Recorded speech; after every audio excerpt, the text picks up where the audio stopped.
Blog number 40. Always there if you wait long enough. Let me be totally honest with you, and I say that for my own benefit because let's be completely upfront. If I wasn't, then you would be left not knowing what you could believe. But the experience with the Social Security Administration that I had recently had on the phone was the perfect end to what has been a 2.5 year, very pleasant journey. The years were enjoyable, much in the same way as being pushed over a cliff is enjoyable. I swear to you that I must have struck every rock and tree root on the hillside as I picked up speed, while hurtling head over heels towards the bottom. After picking myself up off the ground and dusting myself off, I had a few questions, so I made a phone call. What I experienced was pretty close to the same, I imagine, as having a paramedic present at the bottom of the aforementioned hill as I came tumbling down. He doesn't so much rush to my aid, however, but just stares and continually reminds me that although my obvious lacerations, bruises, and broken bones are important to him, he is very sorry that I'm experiencing such a long wait time, but he assures me he will be with me just as soon as possible. Well, I waited for assistance, but when the wait time became too long, I opted to leave my callback number so that the next available paramedic could tend my wounds. After an hour in which I almost bled out, I finally received a call back. Unfortunately, my pure rapture at the instant thought that the wait was over was very short-lived. I had been misled into believing that I could simply answer the phone and begin talking to and have a polite and helpful conversation with a human. But oh no, that would be expecting too much, because what actually happened at this point was very reminiscent to a situation that I found myself in often when I have gone to see the doctor.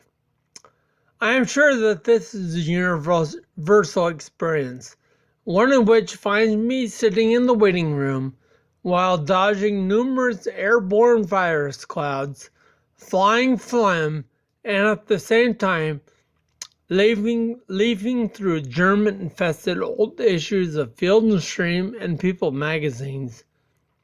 I do this for what feels like at least an hour, but in reality has really only been 57 minutes and 45 seconds. Then the moment arrives. The nurse calls out my name. I have never heard anything sweeter. I'm having visions in my head and remembering all the times that I scoffed and I made fun of the overly exuberant people on The Price is Right. The ones who would shoot out of their seats, begin jumping up and down, screaming and waving their arms as they ran down the aisle, much in the same way as I would imagine a lunatic to do. Because it just so happens that at this exact moment, I feel like joining them and becoming one of those lunatics. This, of course, is all being done in my head, but one of these days, after a particularly long wait, I'm going to do this. When my name is called, I will spring straight up, begin waving my hands above my head in a frantic pattern, and I'll alternate between shouting gibberish, laughing, and crying. Because who among us isn't more deserving of witnessing a spectacle or to enjoy a truly good laugh, like your ex-former doctor's office detainees? I am at this moment very excited because the nurse has finally picked me, and I've fallen behind her as she leads me towards my important meeting with the doctor. The first item on her agenda, however, though, I have to take my shoes off and step on the scale so she can record my height and weight. I can only imagine that this is being done in the eventuality that a prize fight will break out in the office. I mean, if this does happen, then they will need to first announce my qualifications and stats over the loudspeaker. And so, just like when I received the call back from the Social Security, I assumed that my waiting time was over and that my next encounter was only moments away. This, of course, was wrong, as all that really happened was that I was shown into the next little waiting room.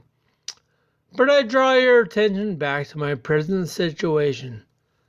Finally, upon receiving a return call back from the Social Security Department, I am greeted by a second automated voice that needs to confirm who I am, if I am currently available, and would I mind waiting until the next available agent is located. I want to scream, yes! Actually, I would mind. Why can't you wait and call me when you actually have someone first that is ready to talk with me? However, since I've invested so much time already, and as arguing with an automated attendant has not been posted on my list of agenda for the day, I put the call on speakerphone and begin to enjoy the soft rhythms of hold music.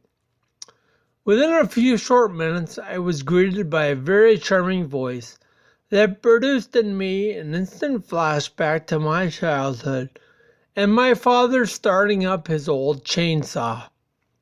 All my questions did eventually get answered, however, and afterwards I had such a feeling of warmth and caring. Shoot, I just remembered that I didn't ask for the lady's name, so that when I call again, I can ask for her. Oh well, I guess I can just ask to speak to Chainsaw Lady.